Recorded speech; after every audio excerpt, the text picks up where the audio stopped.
జనవరి 1 నుండి హోండా కార్ల ధరలు పెరగనున్నాయి. వెంటనే మీకు ఇష్టమైన హోండా కార్ ని బుక్ చేసుకుని 1,00,000 వరకు ఆదా పొందండి. నమస్తే, వెల్కమ్ టు సుమన్ టీవీ. తమిళ సినీ దిగ్గజం రాజకీయ నాయకుడు సూపర్ స్టార్ విజయకాంత్ కన్నుమూశారు. మృత్యువుతో పోరాడి ప్రాణాలు వదిలారు. కరోనా బారిన పడిన ఆయన చెన్నై ఆసుపత్రిలో చికిత్స తీసుకుంటూ గురువారం ఉదయం తుది శ్వాస విడిచారు.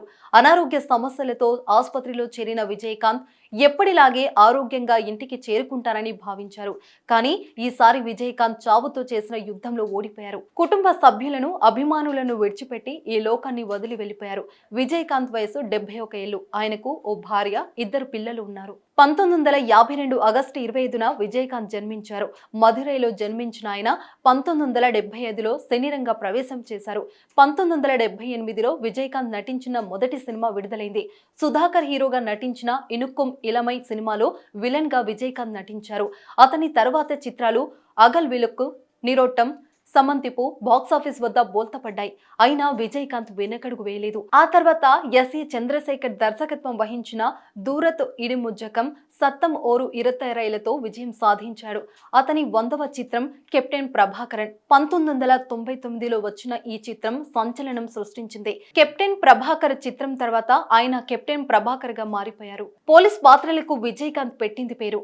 ఏ పోలీస్ క్యారెక్టర్ అయినా ఆయన 100% ప్రాణం పెట్టి నటించేవారు. పోలీస్ అధికారిగా ఆయన 20కి పైగా చిత్రాలలో నటించారు. తమిళ సినిమాలలో అతని కాలంలో ఎక్కువ సార్లు ఖాకీ డ్రెస్సులు నటించిన నటుడు అతడే. పవర్ఫుల్ పోలీస్ పాత్రలకు విజయకాంత్ కేర్ ఆఫ్ అడ్రస్ గా ఉన్నారు. పోలీస్ పాత్రలో ఆయన రజనీకాంత్, కమల్ హాసన్లను మించి నటిస్తారనే పేరుంది. తమిళ సినిమా చరిత్రలో విజయకాంత్ పోలీస్ పాత్రలు సుస్థిర స్థానాన్ని సంపాదించుకున్నాయి. కెప్టెన్ ప్రభాకర్, సిటీ పోలీస్ వంటి చిత్రాలు మంచి పేరును తెచ్చిపెట్టాయి.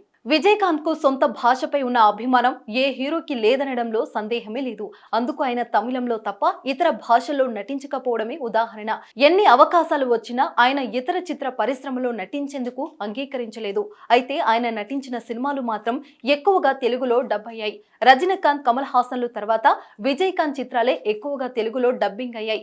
90లో ఆయన నటించిన తమిళ సినిమాలు చాలానే తెలుగులో అనువాదం అయ్యాయి. విజయకాంత్ తన సినీ కెరీర్లో 150కు పైగా సినిమాల్లో నటించారు. 1979 నుంచి 2015 వరకు మొత్తం 150కి పైగా చిత్రాల్లో నటించి మెప్పించారు. ఎక్కువగా కష్టపడిన నటులో విజయకాంత్ ఒకరు. ఆయన 3 షిఫ్టుల్లో పనిచేసేవారు. 1984లో ఆయన నటించిన సినిమాలు 18 రిలీజ్ అవ్వడం విశేషం. విజయకాంత్ చివరిసారిగా 2015లో సగప్తం అనే చిత్రంలో నటించారు. సినీ నటుడిగా, రాజకీయ నాయకుడిగా విజయకాంత్ ఎనలేని కీర్తి గడించారు. ఆయన లేని లోటు ఎవరు పూడ్చలేనిది.